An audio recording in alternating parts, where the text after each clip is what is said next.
And I always wanted to be a journalist from being very, very young. I was always very good at English and things at school. Yeah, I think I'd really enjoy radio. I get to this country on a boat. A creative agency, you're probably not a tax expert or HR expert. My accountant thinks I'm great. How the Brexit affect small businesses? We're there to stand up for you. Things change. A lot of people have gone home. Everything from sales to social media to contracting. Yeah, I realise now that those decisions can actually cost you quite a lot. Yeah. By episode 10 of this, you are easily going to be cancelled. Yeah. Ed can still record. Yes. Welcome to Ed Talks.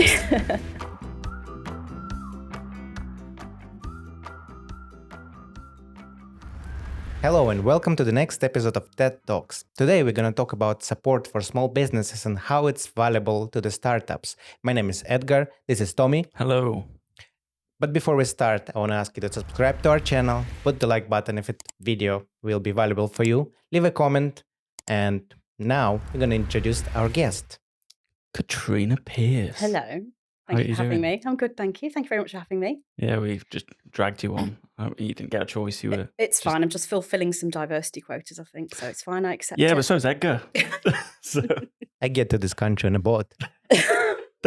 We had that in the Don't last trap podcast. me into saying anything I'm not supposed He did, to say. but it was a ferry. He made that really clear. It wasn't a dinghy. It was a Okay, ferry. right. It was authorised, and they know he's Passport here. and everything. Yeah, Good. they know he's here. Good to know. So let's start with you. Mhm.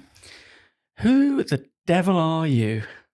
What am I? What and who are am I? you? I'm a lot of things, depending on who you talk to.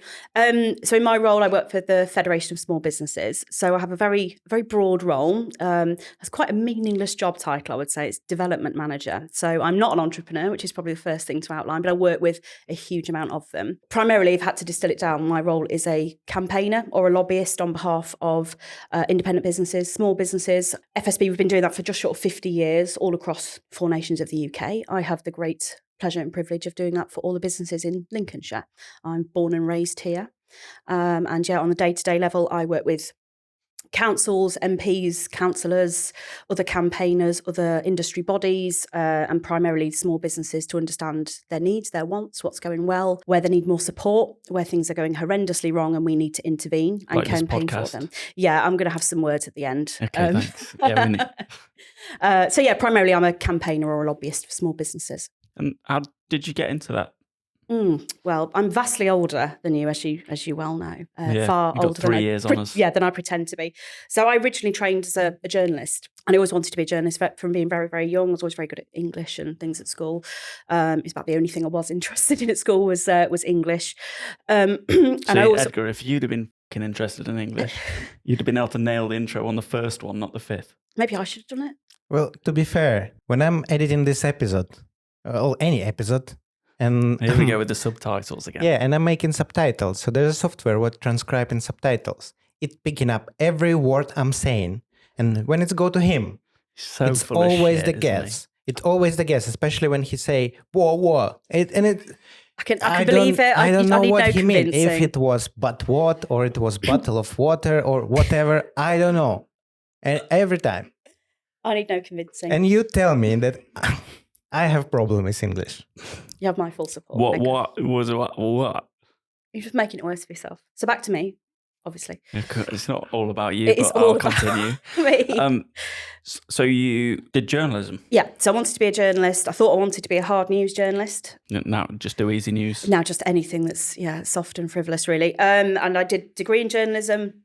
Worked as a freelance music journalist for a while as well. So reviewing bands and all that kind of thing. It was around the sort of indie sleaze era where you would have just been mere children.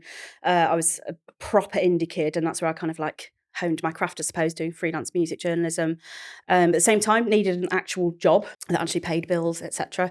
So I used all the same skills of journalism, went into communications and marketing, working with some small independents in Lincolnshire. My first role was a press and PR officer for an educational firm, and obviously get to use all the skills of design, being able to string a sentence together, promotion, engaging audiences and all that kind of thing. So I got to use all those skills that I'd done through my degree and was still doing freelance, but for a job that actually paid the wage. I then moved into a wider communications and PR role with a large professional body. It's a sustainability professional body. And I was there for about 12 years and I became head of PR and communications there. So obviously, and it was for a membership body as well. So it was getting the members engaged in causes that matter to them, understanding their wants, their needs, what they wanted that organisation to pursue government for, or UN or whatever, on whatever level. And through that, I got to see, obviously use those skills in communications particularly. I've done a few postgraduate courses in certificates in public relations and communications and all that kind of thing. But that was also a campaigning body. So I got to see the inside of kind of the public affairs side of how you can make change happen through, using your skills, through engaging people, getting them interested, listening to them, caring about them and what they care about, how it can make change happen. It can change laws, it can change lives. So I did that for about 12 years. And then I freelanced for a bit, for about just short of a year. I freelanced. I'd been there a long time and I knew it was time to kind of do something different. So freelanced for a while. My intention was to work primarily as a communications consultant with charities and startups and things like that. So I just bashed that. And I loved that. Absolutely loved it. I loved the difference you could make to a business's, their website, their communications, their newsletters, their social. And it's always nice to impress people as well when you're working with some small businesses and you can make a difference to them in a day or a week or a month or whatever the contract is. And I absolutely loved it. But then this job with FSB found its way onto my LinkedIn, and it needed someone with strong media skills and a bit of a campaigning or particularly an understanding of politics, clear understanding of politics and public affairs, how you can use people's views and concerns to change laws or make policy, running events and everything in between. I was like, oh God, this is me. And it was at that point with my freelancing where I was like, I either really needed to knuckle down and do it and really commit, or chase this and see where I got. And lo and behold, 4 years later, I'm here doing it and I absolutely love it. It's a real genuine pleasure and a privilege to do this role, to work with so many utterly talented, tenacious, clever, creative people all across the county I was born and raised in, and hopefully make things better for them. What's your favourite part about doing what you're doing now? Why is this the kind of role for you? Two things. One of them is the actual getting to make change, standing up for people. Getting on the telly. Getting on the telly. That was my second thing. Let me get there. Being able to stand up for people, I think, actually, is a big part of the role is listening to our members and the wider small business community about what concerns them and what's not right for them. And if you are a small business, or if you're just one person that's working out of your back bedroom, or if you've got a team of 200 staff that all look to you for leadership and you've got to have all the answers, it can be a really lonely place. And especially given the years that we've just been living through as well, it can be really, really lonely and frightening. And being able to be someone that people trust and rely on, either to confide in, get support, have a listening ear. I do really enjoy that. And again, it's a privilege that people would trust me enough to tell me some of the things that they need to tell me. But being able to stand up for them, to go to the councils or the MPs or whoever's any stakeholder and say, something's not right here. We're getting reports of, you're having an impact because you've dug up a road, or the parking fees you've put up are having an impact, right through to things like, inward investment strategies, skills strategies. I really enjoy being able to stand up for people. There's probably an element of that where I'm just a bit of a trouble causer, but I do quite enjoy that. And the second thing is I trained as a journalist. I always wanted to be involved in media. The thing as a journalist is you're never to be the story, but I've done that. I've somehow become the East Midlands most overused business commentator, I suppose, over the last few years. And I think people, particularly that watch Look North or Calendar, must think, this bloody woman again, do they not know anyone else? But hopefully I can string a sentence together. I'm standing up for people. I can distill particular challenges quite succinctly. You wouldn't know it from watching this. And I know what the journalists are looking for. I know what they're after, because I would have been doing the same if I was in their shoes. So the media side, but primarily it's the standing up for people. I really like being able to do that. Do you do anything on the radio? Yeah, but probably do more on radio than TV. Obviously, just TV is a lot more recognisable. People remember a lot more if they've seen you. Do an awful lot of radio. Much more of that is live as well. Right. So you really do need to be able to string a sentence together, encapsulate it in 30 seconds or 4 minutes or whatever you've got. On a lot of the breakfast shows and things where they tend to have a bit longer to talk about a particular issue. I've done it again. That would be your favorite part. The breakfast show. I can see you there. You can see me eating breakfast. And here's Tommy to talk about the double sausage and egg. Did you get an extra hash Our brown? special reporter. Breakdown news. I used to be a journalist. Did you? Yeah, I did not know. yeah. I used to work on TV channel and make kind of car show, Yeah. car reviews. So news about automotive market. And you had like my... 7,000 jobs though, isn't that one of your many? Is that one of your many strings to your? That. Yeah, and I was sucks in all of them. You just keep getting fucking fired. Right, That's the one thing about Edgar. You can talk. I've seen The these, and I've seen how company many times closed. you've been let go as well. And the interesting thing that after car show, after working on TV, I was applied to work on the radio, and I do have interview. We do some recordings, and then they never come back to me. And then I called them after a month and ask what happened. And they say, we send you email next day with offer. And I go to my email and it was in spam. Oh, it's really sad. Lesson but there they is hire already someone. lesson there is check your spam filter, I guess. Yeah, I didn't know that. That's interesting to learn. But yeah, I do really like doing radio. And I loved when I was doing my journalism degree, I was far more interested in radio than anything else. Although I was and still probably consider myself a born writer, really. It's what I think when I have to sort of think of what I do or what I'm good at, I think of myself as a writer. But once I started doing radio, I absolutely loved it. Just, creating like the whole packages and everything, the technical side of it as well, the editing. I really enjoyed that. Obviously, I'm not involved in anything like that now. People are editing me and getting rid of the useless bits. So I do a fair bit of radio and do enjoy it. But yeah, people tend to remember the TV stuff more. Yeah, I think I'd really enjoy radio. I don't think I've got a voice for radio or a face for TV. If you learn some words, how to spell them, you might be able to work on radio. Thanks, mate. Yeah, thanks. I'll get you on. I'll try and get you on. You've been desperate for me to get you on TV. I've been really desperate. I've tried. Look, my grandma will be so proud. I've tried so many times to get you on. She'll be like, look, him, he's on the look, yeah. Look. My granddad's called Tom as well. Yeah. She'll be like, Tom, look him, look, he's on Look North. I will say the first time your family were all eating a Big Mac. Couldn't just put that. You couldn't put it down for those 2 seconds. Also, your family are very impressed and very love it with the first time. Second time, they're like, oh, good. Now my family couldn't give a shit. Yeah, there wouldn't be a second time that I wouldn't get invited back. Yeah. It's like, is that with Big Mac sauce? Or yeah. Oh, him? No, not him again. No. Yeah. And that on is radio. On the TV. Oh, on the TV. Don't listen to us at all. I thought we were talking about radio. Just in dreamland. Yeah. Don't blame him. Yeah, I thought we were talking about radio. Sorry. So, what is the FSB? So we are a campaign body. We're primarily a membership body for, I think, about 170,000 small businesses. A year. Yeah. Is how much it costs to join. Every year. Small businesses all across the UK, all 4 nations. It's our 50th anniversary next year, so we've been doing this. The anniversary. Thank you very much. Save it for next year. We've been doing this hell of a long time, and it is a grassroots lobbying organisation. Started that way. It started by a guy called Captain Norman Small up in the northwest, and him and some other independent businesses. They all had job titles that you just don't hear anymore, like draper. Those jobs don't exist anymore. Exactly. I'll tell you what one is later. And they got together. They campaigned government to. There was a new standard or a new grade of national insurance contributions that were going to come in that were frankly going to cripple small employers. It was absolutely going to cripple them, and they got together to lobby and I think they wrote to the Guardian and all that kind of thing. These were still doing their job. They were still doing their everyday job, draping or butchering or whatever their jobs were, and they won. They won. They absolutely overturned that decision. They won, and that's the heart of and soul of FSB is listening to people, acting on behalf of our small business members, understanding what's really making life difficult for them and what needs to change because they haven't been heard, haven't been listened to, haven't been consulted.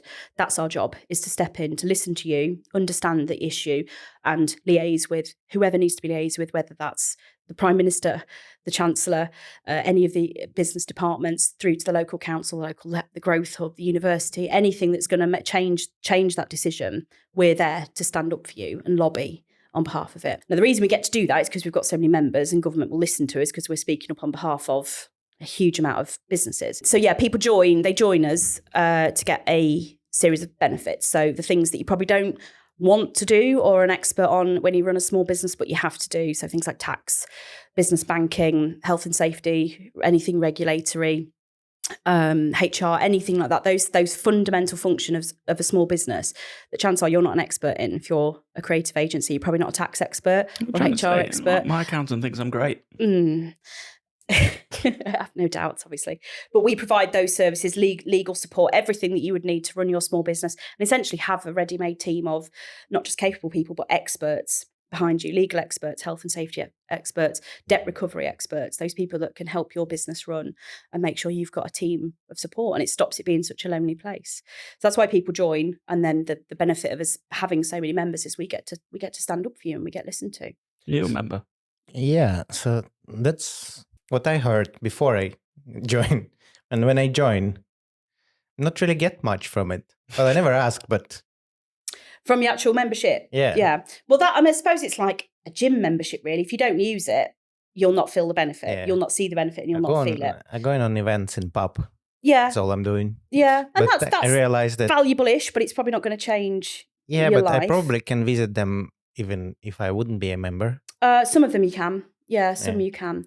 It's more that sort of the core functions. And I always say to people, just ring it out, use it, ring it out, absolutely use it. If you've got any query about anything to do with a contract, a member of staff, a tenancy, anything, ring the legal helpline, talk to the experts on our helpline. Come and talk to me. Obviously, I'm the sort of local, I won't say expert, but I'm the local person that can listen to your problems and hopefully advise. But with, experts all over the Can UK. you help us with sales?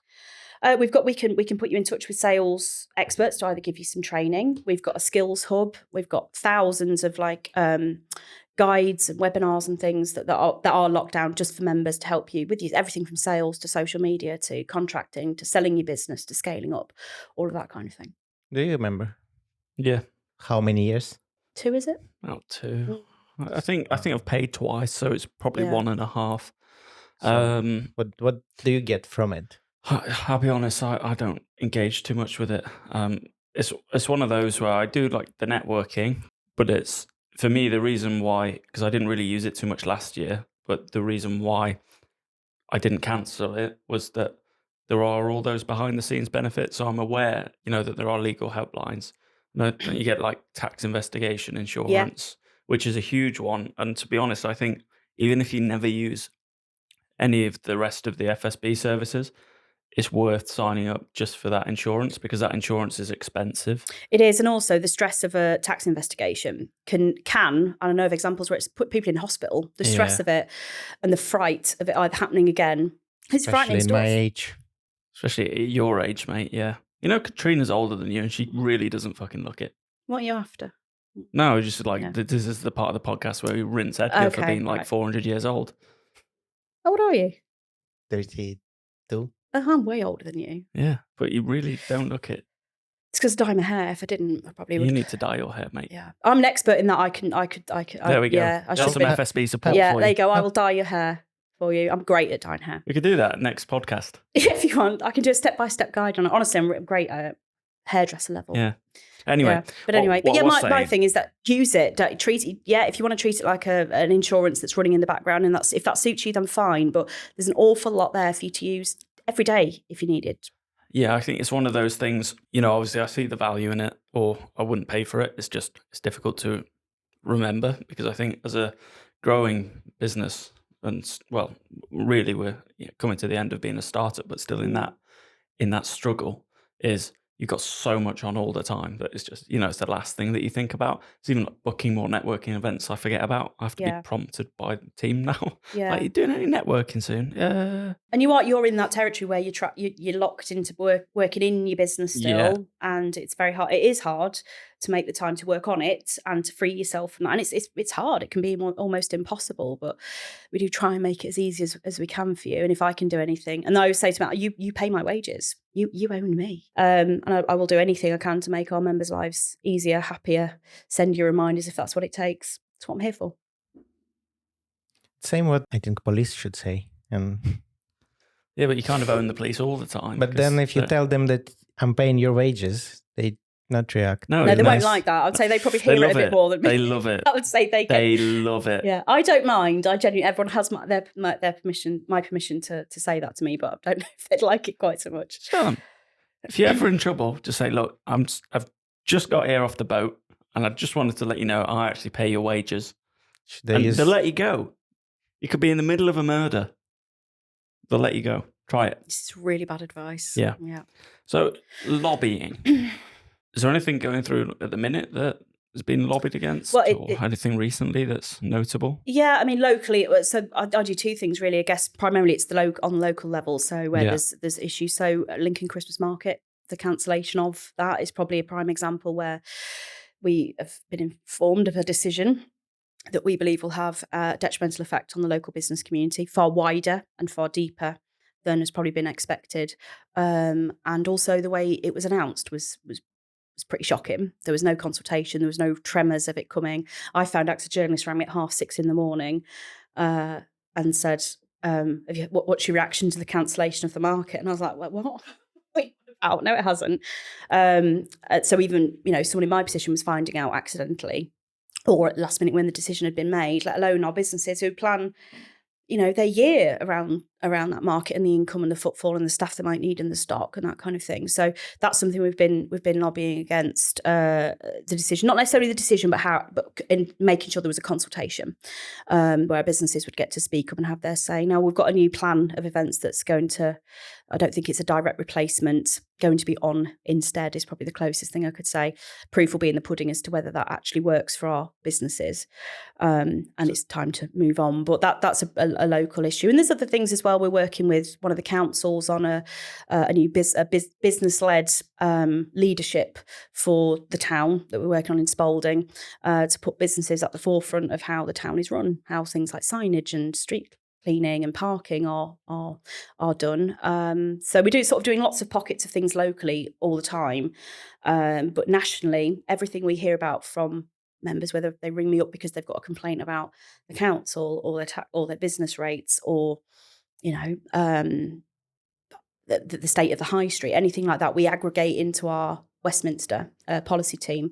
So if I'm hearing it and I'm telling them, and my colleague in Winchester saying the same thing, and my colleague in Durham is saying the same thing, and someone in Cardiff is saying the same thing, it starts to aggregate. This is something we've really got to get underneath the skin of this and start getting some answers and hopefully some change that's going to suit these businesses. So and that is a very, very complex piece running all the time that leads to direct meetings with the chancellors and all the politicians that you see on the news. So it's kind of all things all the time everywhere. There's just a few examples really, but at the minute we're looking into like the redevelopment of the high street, the future of the high street. Or Lincoln? All high streets across the UK. But obviously I want members here to have their say. And it's not just Lincoln High Street, it's the village high streets, it's Woodall Spa, it's Deeping St James, it's all of those villages that have a high street because they're the centre of their community. They're creating jobs, they're creating wealth, they're creating places to meet. And that's what small businesses do. They are far more embedded in their communities than any of the big boys could ever be. It matters if they're not prospering, the communities don't, and the jobs don't come, and the wealth doesn't come, and the high street starts to look a bit sorry. And is that somewhere you want to live? Is that where you want to go and spend your money? It has a real cyclical effect. So we're conducting a survey at the minute from our businesses to understand what does the future of the high street need to look like, because it's changing. It's not so much about retail now, where it used to be when I was a kid, or for a century before that.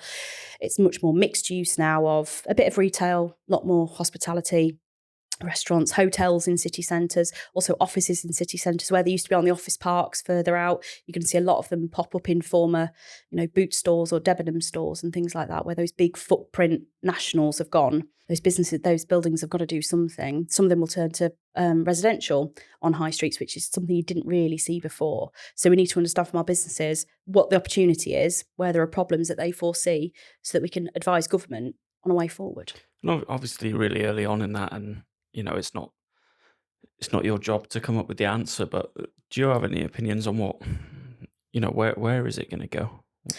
I think what exactly with the high street. So for instance, with me, I can't understand how shops like House of Fraser are still in Lincoln. I thought Debenhams would shut years before it did. I couldn't believe that it was still there. And those kind of shops are on the more experience-y side of shopping, where you go in. So the destination shop. You mean to go like there? A destination shop. Like you go in and there's like people having their makeup done and stuff like that. So there's more to it than just kind of browsing. No comment. But there's a lot more to it than just browsing and just buying things. But then if they can't hack it, what reason do high streets have to exist, especially when it comes to retail? I think it is that sense of place, of community, and whether that's, it's somewhere with a real strong tourist pull, like Lincoln does have a really strong tourist pull, but not every city, not every town, not every village is the same. It's that sense of place and community, and places becoming more about community hubs or meeting places, especially after the pandemic, where some of those more traditional places don't exist anymore, or people's habits have just changed. So I think that's really the future, about them being more place-based. Which sounds really obvious. Of course, they're a place, but it's a literal thing. Like place development is a thing in sort of local councils particularly. But personally, I think the high street, we have to accept it's changed. There's a lot of people, you'll see it on Facebook threads a lot. Oh, it was better in the 90s when you had this shop and you had that restaurant. Things change. We don't shop like we did in the 1890s when you went to the candle maker and you went to butcher and then you went to the baker and then you went to the draper. In the 1890s? I just about do. Just about. Things change. We have to accept it. I'm not gonna entertain this bullying. It's wrong. I like to stand up. He loved it. He'd go and get his candle. Yeah. He'd pick up a bit of horse crap. Bread. Yeah. Horse crap. Yeah. He'd stew it with something probably. The low level bullying is, you're a real gent for entertaining this, because it's nonsense. I remember that at first stores, well, in my country, in Ukraine, we have a lot of stores who sell clothes, even the top brand ones like Nike store, they all have stores on the main street. But then such thing as a mall came up, and it just wiped out, I think, all these businesses. All of these stores, small shops, they have to move to the mall. Yeah. Because it's just more efficient, more people there, more customers there. They have marketing and now what's happening with malls, I guess, the delivery services and companies like Amazon, they slowly wiping out the malls now. Yeah. But I think this goes back to that kind of experience shopping as well, though. Shops that are really heavy kind of experiences that you need to be there for still seem to be quite busy. Have you been to Lush in Liverpool? Yeah. The sort of pinnacle of, you've kind of got to be there to experience it. I hate Lush, by the way. It just stinks. They're a fantastic independent business. They're still independent. It still stinks. It smells great. No men like the smell of Lush. It makes me feel like I'm foaming up. Like that kind of, like it just smelling it gives me it makes me itch. Okay. Anyway. It's just miserable. That's Lush. Try to shower. Yeah. You need to when you come out of there, though, because you just, I love it, but I don't know a single man. Worse than a Subway. Yeah. Episode 1 story. I've seen it. It's a better smell than Subway.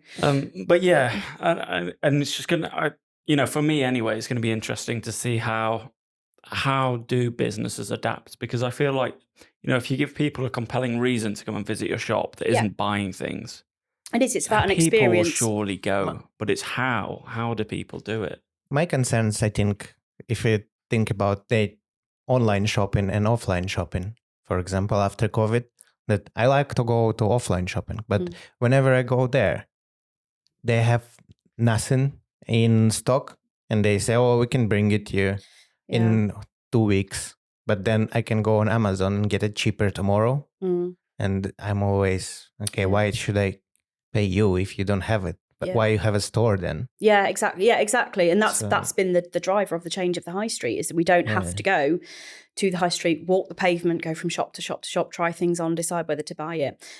That's utterly changed. You can do that from your bed or your sofa or the toilet or wherever you're doing your shopping. It's utterly changed. It has changed, and things will continue to change. We have to. There's a certain level of accepting change is coming. There's the other part of it is not just to lay back and let it have damage our society, our economy, and things that make places special. And I think secondary to that experience that would drag people to a bricks and mortar shop or a restaurant or whatever, it's about uniqueness, because I think we've probably reached peak high street a little bit. I remember, grew up just outside of Lincoln. I remember in the 90s when you'd start to get like really big shops coming in, about, oh my God, we're getting a River Island. Lincoln must be really coming places. And now I remember when things like Wagamama were coming, it was like, oh my God, Lincoln's getting a Wagamama. This is big deal. I hate Wagamamas. Why are you just hating on all the businesses? Wagamamas is awful. Okay. Do you want to tell us about it? What's your experience there? Have you been there, Edgar? No, I don't know what it is. Right, we need to go. Can you explain what it is instead? So it's like a kind of Asian cuisine, generally. Don't know like Asian what food. type of Asian it is. Asian fusion, I think. that as well. But basically, you go in there and you'll be like, oh, for starter, can I order like whatever it is? For main, can I order whatever? But then they say like, oh, just so you know, different things take different times to cook. So some things might be out earlier than others. And you're thinking, why don't you set a timer? Like if you know that somebody's main takes 10 minutes to cook, and you know that the other person on the table, their meal takes 5 minutes to cook, why don't you set a timer for 5 minutes and then start the 5-minute one when the 10-minute one's been cooking? Yeah, that's not Bring good them out together. management of the organizing of the kitchen. But they just It should bring be them out. served. I agree that It's a laugh. everything should be served together. I bet you hate that you have to sit with other people as well, don't you? Oh, I hate it. I was there yesterday, actually, on a night out with you really live in the brandy. some other guy. No, and you're there. But it wasn't my choice, and I did make it clear, like, look, I'll go, but I'm really going to moan. And then my meal came first, and the guy next to me, it was like 15 minutes after. Yeah, I think it's really bad when the other person have to sit and wait and start to eat. So yeah, it's better when they bring salads at first. Well, something for everyone. Yeah, you can order it, but just so you know, it might take a bit longer than other people's. Yeah, but just bring everything together. Yeah. We have this problem in Ukraine with waiters as well, because not waiters, the places, the restaurants, because they was bringing as soon as it's ready food. And my stepfather, who is American, he not get used to it. Right. So he was asking me all the time to go to the waiter before we order and tell him, please bring drinks first. Then please, as soon something ready for everyone, bring everything together. So, and I have to go and ask every time. It's really his first world problems, this, isn't it? Really. It was in Ukraine. So what we've got from that, just if you're wondering for something, is that Wagamama is exactly the same as Ukraine. I didn't think we'd get that perspective today. We've solved the world. That was changed in Ukraine a lot. Many places in service are better than. So go to an independent business noodle bar is the message there. That's the message we're trying to get across. My point was, everywhere becomes a bit the same. Everywhere there's a River Island, there's I'd say Top Shop, but that's gone. There's a Wagamama. There's Five Guys soon. The Five Guys. So all of that, and it's great. It's great to have options, and it's fantastic because those things bring jobs and a bit of certainty and that kind of thing. But everywhere ends up a bit the same. So the opportunity for small business, they bring the unique things that you could only get on that high street in that particular shop because they make them, they source them, they import them, whatever. And that's, I think, the future of it. Things that are far more experiential. And things that are unique, because we've probably reached peak high street where every high street's the same repeating, like the Scooby-Doo thing where you're just running past the same background all the time. Every high street can start to feel a little bit like that, particularly on a city level as well. So it's nice that we might be retreating on that a little bit and going back to where things are a bit more unique. Yeah, I think it's difficult, isn't it? Because it's so easy for a large chain to come and open, and then everyone's excited about it. So Five Guys is the example now in Lincoln. You're just going to move in there, yeah? I will be there a little bit. But it's every day? Easy for them to, as cities are getting busier and busier and real estate prices are going up and up and up, it's only really the big ones that can come in, surely. But they're still taking relatively modest unit sizes. That's why Debenhams in Lincoln is still not occupied. It's a big old unit. The old Boots on the high street, they're really big footprints to fill. And even the bigger ones can't fill them now. So, but you know what? Like, I thought that straight away. Well, while it was still open, I thought surely it's not going to be open for much longer. But why don't they split it into like a mini shopping centre? Well, that's probably what will happen. Where they could have, like small local businesses, like craft businesses, potentially makeup business, clothes businesses, but all just in the same place. So it's loads of random stuff, and then you could rent. So someone could own it, rent out almost a plot in there for 6 months at a time to small businesses. So it's kind of more like a market, but on a bigger That's the origin scale. of retail, isn't it? It's the origin of retail, of having a marketplace. It'll just develop and it'll evolve, but it takes active management. That stuff needs to be actively managed. It doesn't just accidentally happen. And that's why you need the thoughts, the views, the concerns, and the opportunities that independent businesses foresee to have a say and help shape it. I think the businesses should just figure out something how to adapt quicker. For example, with retail, because the online shopping is taking advantage and delivery is better, companies like Amazon again, but the retail instead, what they can do, still use the the advantages of Amazon's delivery and use their offline stores as a showroom. So people still come in, see the things, touch them, try them, but then order it and it will be delivered next day instead of how they have their own warehouse, which they have to wait for a month, for 2 weeks, 3 weeks. And that's why people choose in the marketplaces. Yeah. But they think it can exist together if they just try to it's just use about the benefits staying ahead of the curve, I guess, really. And that's where things like even big retailers like Toys R Us, that's where they really fell down. They didn't foresee. Blockbuster was another one. They just did not foresee how revolutionary the internet would be to either streaming content or literally purchasing something. And they did, like Toys R Us. I believe their website was rubbish, absolutely rubbish for absolutely ages. And by the time they sort of caught up, damage was done, and Amazon and all the other big retailers had overtaken them. So having your eye on how things are going to change and accepting they're going to change, but hopefully being part of it is part of the cure, I guess.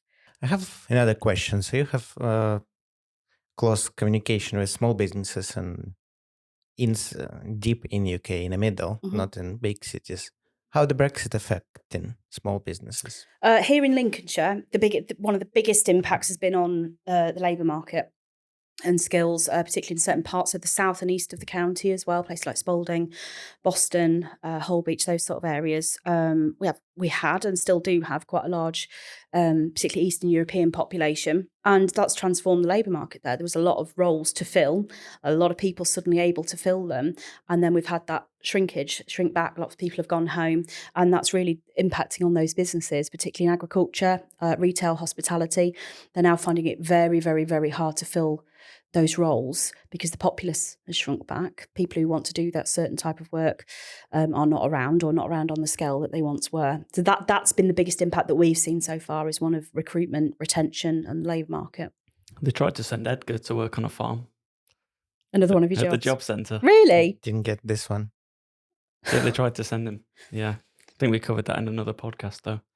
But basically they wanted him to go to the middle of nowhere when he didn't have a car and then walk 3 miles to the job. Yeah, exactly. So and then you can see therefore how much they're trying to recruit people that are either not suitable for the role, don't want that kind of work, or are more skilled at doing a completely other role, trying to direct them to those sort of things. And that, so, lots of businesses, particularly in Boston and Spalding, I think particularly, and a lot of the agricultural businesses in the UK food valley we've got down there, but they do struggle to. Do council aware about it? Yeah. What they think? The exact same kind of. What the solution can be? The solution. It's not an easy one, and we've certainly not found it. Certainly not found it so far. We do have a general skills issue in the UK, and we do have a skills issue in Lincolnshire because we don't have a huge population. I think it's 1.35 million of us in Greater Lincolnshire. I think that might include Rutland as well. We're not a place of. We've got one city, we've got a few major towns, but that's about it. So we just don't have the huge population.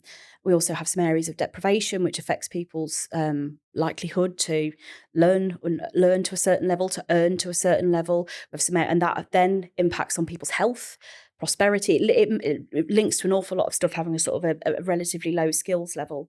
So there's going to be a lot of work going into trying to upskill people so that they're more capable of doing more roles or more meaningful work, less of that drudgery that hopefully makes people happier, healthier, all of that kind of thing. And that then links to the NHS, if we're all happier, healthier, more skilled, more prosperous, leading happier, healthier lives, we have less of an impact on the health system and we impact on it much older and things like that. So there's a lot of work going on across the UK, and I've been involved in Lincolnshire's so far assessment of our skills profile and what needs to change. And one of them is we have a relatively limited labour market of people that are in that working bracket of sort of 16 to 64, and a lot of those people need help and the opportunity to uplift their skills if we can't rely on previous populace and things like that to fill those gaps. So it's a really complex issue, one of skills and labour and workforce, and it links to so much more, right down to people's happiness. So for the last year I've been doing a research project on behalf of Department for Education to assess from an employer point of view as well, putting employers at the front of the skills system and understand, okay, right, we've got skills and recruitment and retention issues. What are the problems? What can we do about it? And how can we work with the counties, schools, colleges, universities, independent training providers, how can we make a change and put them at the forefront of that? So there's a lot of work going into that, but it's really complex. It's a really complex problem to solve. Yeah, and I think... Happy? Am I happy? Generally, or with that answer? Yeah. Generally, no. No. I bet you vote Same. for Brexit.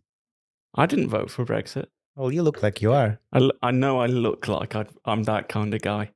Yeah, no, I didn't vote for Brexit. I'm not really political, kind of at all. I don't know why. I think it's probably uni had an effect on that. Because I did law at uni.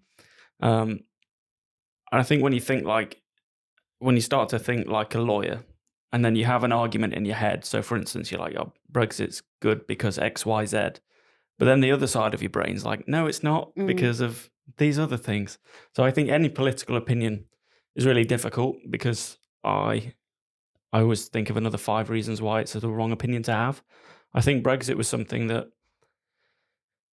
for me, I voted no for because I didn't want to have to check in for an airplane twice because I thought that was the one thing that actually is going to really affect me. People's reasons are their reasons. Yeah, and now every time I go through passport control at an airport, and then I'm in the nice part of an airport, and then I have to go and check in again at an airport, then, you get through the other side, and then there's like one vending machine and like a portaloo. But you say not you miss the vending machine so much. Yeah, there are a lot. Yeah. But you say not political. That's a political impact. Yeah, of it is. Something. I think it's a crappy reason to vote for something that big. You like to say your reasons are your reasons, and Brexit of all things was. I mean, both campaigns for and against were put forth extremely poorly, really poorly. And there is the argument that we probably didn't understand or realise that the myriad of things that you'd have to unpick from us being, part of the EU.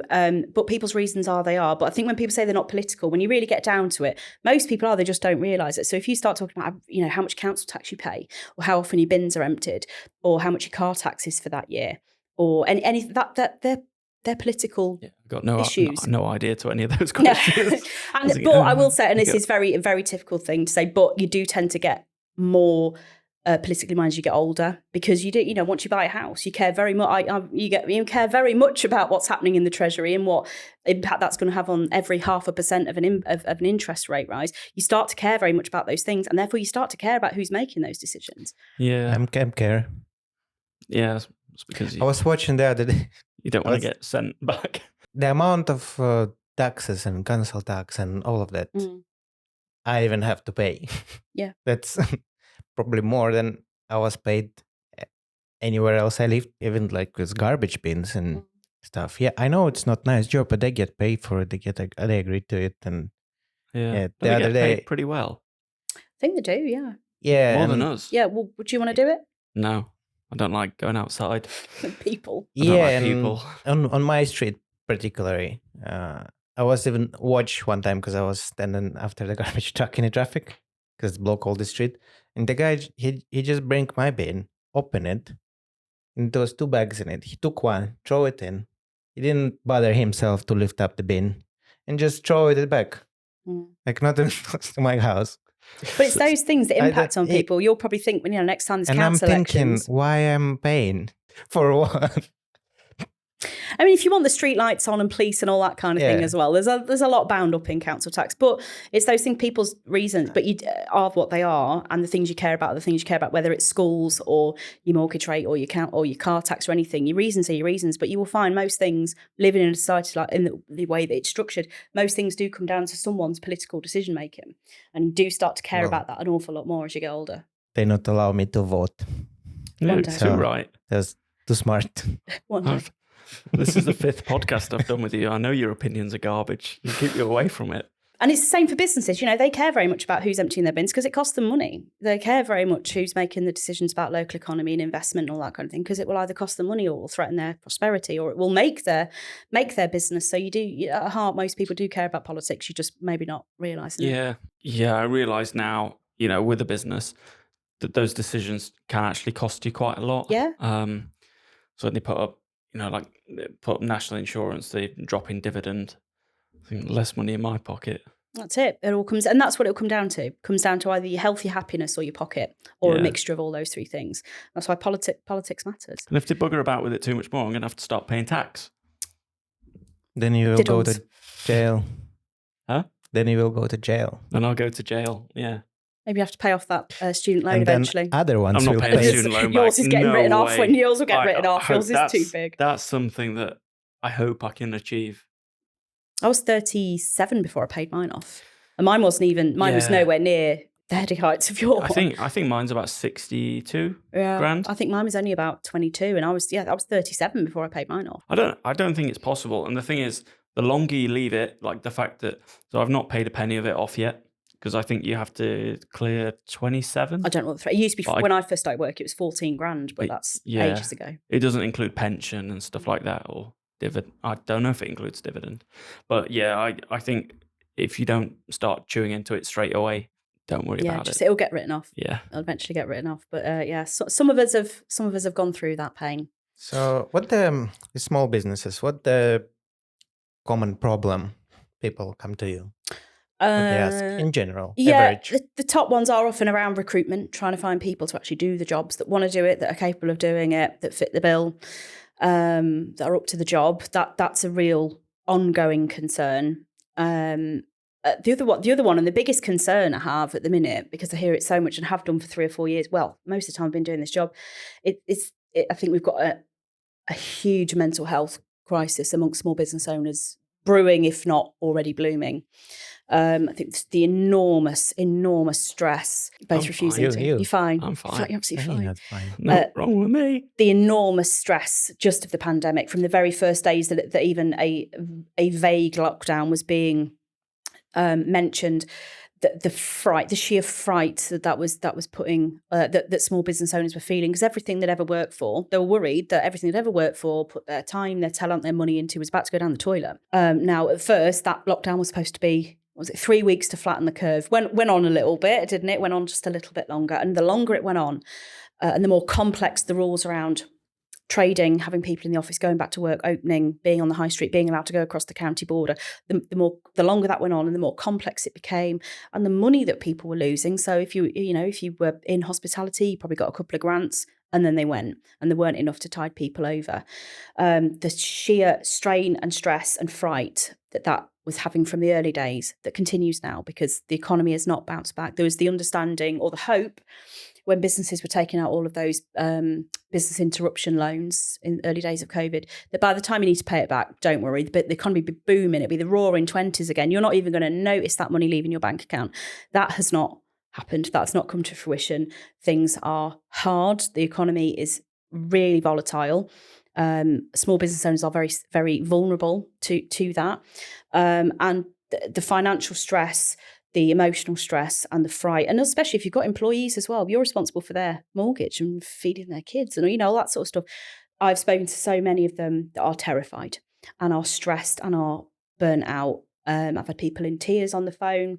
I've had people telling me they're not getting any support at home, that they're going through divorces, all of that kind of thing. And there's just this swirling mental health crisis already here, if not brewing away, and that's my fright. And we do what we can for our members. We have a care service for our members where we can get them some counselling and some support, because they need someone to talk to. If they're the leader of their business, they probably don't want to talk to their staff about it.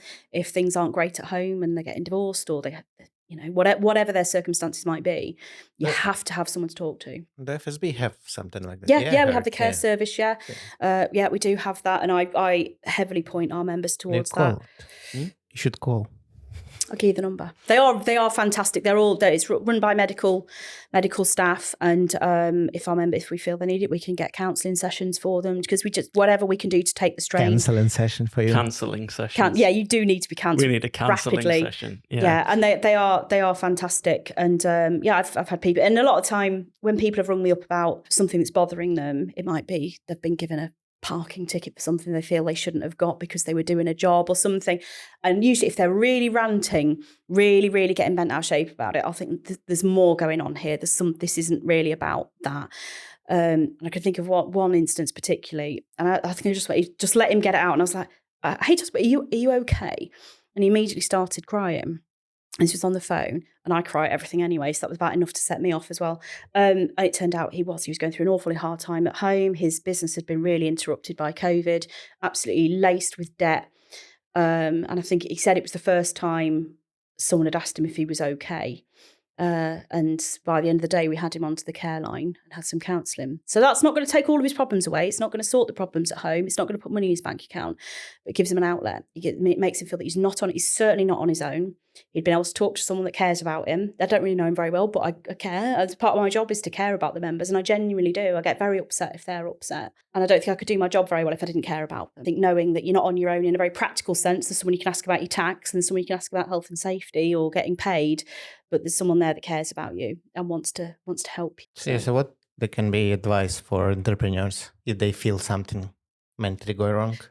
Talk to someone that you trust immediately. And that doesn't have to be someone that you know particularly well. So our members are more than welcome to ring me. Might even have a cry with you. More than welcome, and we will do what we can to refer you on and get you some support. If you don't, not member of ours, then speak to your GP. Speak to someone that you trust. There are lots of counselling services out there. I know there's a long wait on the NHS for counselling, particularly that's why when our members come say, we can fast track you to something that's going to at least give you an outlet. But the advice is to just talk to them. Do not bottle this up, because if you don't work, your business isn't going to work. You're not going to, if your business isn't going to prosper and thrive if you're not doing the same. So please talk to someone. Don't bottle it up. Don't shoulder it all. There are people, whether it's a doctor, whether it's a support agency like us, whether it's a charity, there will be people out there that want to help you and want to talk to you. I've really depressed you now. He always depressed. Yeah, it's just his face. Do FSB working aside with university, and especially in my interest with probably foreign students? Because I think there's a little problem, especially for business management. I don't know about that specifically, but I'd like to know. So foreign students getting their business degree. Yeah. But they're not allowed to stay, especially after Brexit. Isn't it better to give some opportunity to students who have business degree in UK to stay in UK and give them a chance to make their company, make workspaces, instead of just kick them off after uni? Yeah, I guess. And with the skills and labour shortages that we have got, and particularly in certain occupations, absolutely. But that's not one that's sort of really come across my bows yet. But I'm very interested to know about that. We do work with university. I work very closely with the university here. I'm a graduate of the university here as well, so that helps to have an in. But my colleagues that do the same job as me all across the UK, if you compare to think there's about another 33 of me doing the same job all across the UK. I know it's a really, really, really horrific thought. We will always work with our universities. It's the skills. It's about skills, and also the opportunities. A lot of people don't really understand what university's for. They think it's where you go from 19 to 21 to do a degree. What the hell's the university going to do for me when I'm a 50-year-old engineering owner, company owner or something like that? But with a lot of the support that's there on productivity programs and things like the Help to Grow management scheme at the moment, there's lots open to them. So it's our job to kind of open those doors and help people see what is there for them once you can open the door a little bit. But yeah, we do work with them quite closely. Do you need a degree to have a business? No, I don't think you do at all. I think you need to be competent and be really smart and be brave, I think, is the other three traits that you'd have as an entrepreneur. And I think a degree can help you with some part of that. I don't know if it will ever lace you with bravery. I think that's a trait. And I think that entrepreneurial spirit is something that can't be taught. I think you either got it or you haven't, or you'll have to work very hard at it. But a degree is a fantastic thing to arm you with knowledge and some technical capability, absolutely, and a good level of education. And if that's a confidence thing as well, if it makes you feel you walk in and go, I know as much as any person in this room, that does that matters. But to have a degree to be an entrepreneur, no, I don't think so. I think it's something you either got or you haven't. I think it's a great backup plan. But if everything, just goes tits up, then you might be able to get a job. Yeah, and it gives you a base, a good level of education, if nothing else. Yeah, it didn't help me in prospect. It helped me with knowledge and some skills, but because I moved country, my degree was nothing. Right, okay. So it wasn't going to help me find a job. So is it not recognised here at all, or not to the same level? It is by documents. It's should work here, but when people see CV, they're like, oh. You should write it in English instead of in Russian, and people know what the hell it is. What's this squiggles that you did from squiggle to squiggle year? You are going to be cancelled by episode 10 of this. You are easily going to be cancelled. Yeah. Ed can still record. Yeah. Welcome to Ed Talks. I'd say you're skirting a bit close to the copyright wind with this. With Ted. Oh no, it's a totally unique name. We have a plus in ours. The red is like 2 shades off. Now this is. We have S at the end. We have an S at the end. But if you get a letter from a lawyer or anything, you know where to call. Call the FSB legal helpline. They'll advise you. And Ed Talks. We don't have anyone here called any other words. Yeah, Okay. It's just a logo. It's just a logo. Okay. We don't even know why people could say that. Like, I don't even know what other company. No. This is look. We know brands. This is totally unique. We thought of it. Took us 4 weeks. I feel like that soundbite is going to come back and haunt you. We know brands. We know what we can do. That's going to come back and bite you. Cut. Well, you know where to call. Call the legal support if you get in trouble, please. Let's sign TED Talks up. Yeah. In summary, then, FSB. Yep. So you would obviously recommend joining it. I would, yeah. And I know, obviously, I work for them and have done for 4 years. When I first joined and was sort of going through the full everything you get as a member, I was a bit like, how aren't you made to join this? Why, when you first open a business, aren't you like, is there an obligation to have something like this? Because it's not just, it is the support and having people that care about you and a ready-made team and the expertise and all that kind of thing. It's just the protections that it has in there for your business, from the legal side, from, tax, all of that kind of thing. I don't really know why anyone wouldn't. And it is relative, I think it works out, if you're a sole trader, 55p a day. It's not, you're not looking at investments of thousands and thousands of pounds for all of those protections. And it helps save someone, a bit of peace of mind or whatever it does for them, as long as it does something for them and as long as they use it, that's what matters. But yeah, I would obviously recommend joining, because we can help you. We can signpost you to all the things that might make your life that little bit easier. And we're a good group. We're a nice group of people. We're lovely people that care about you. And one of our biggest things is to get other people together, is to bring you together. No one understands the life of a small business owner like another one. And we can connect you together on a, UK scale. So how can people sign up? There's a few ways. So if you're in Lincolnshire, you can either come and talk to me, and I will then, our membership advisor, Nick, which I know you guys both know. Never heard of him. Never heard of him. People always just want to talk to me anyway, really. Come and talk to me or Nick, and we can guide you through the process. Or if people, if they're further afield, they can do the same in their own region. It's very easy to find any of us through Google, or you can join online, fsb.org.uk. Thank you for being our guest today. Hey, thank you for having me. It's been a pleasure. Why do you look so smug when you said that? Like, because it's nearly home time. Thank you for watching this episode. If it was valuable for you, please leave a comment, subscribe to our channel, put the like button if you like this video, and we see you next week. And don't forget to ding dong the bell. They saw the Big Bang Theory. What about it? Comedy show.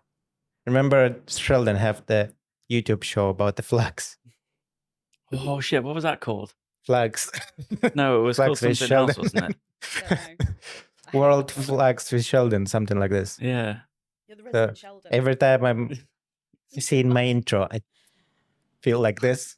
What's it called? I'm editing. Not war with flags, but something with flags. Fun with flags. Yes. Fun with flags. You do it with fun with flags and just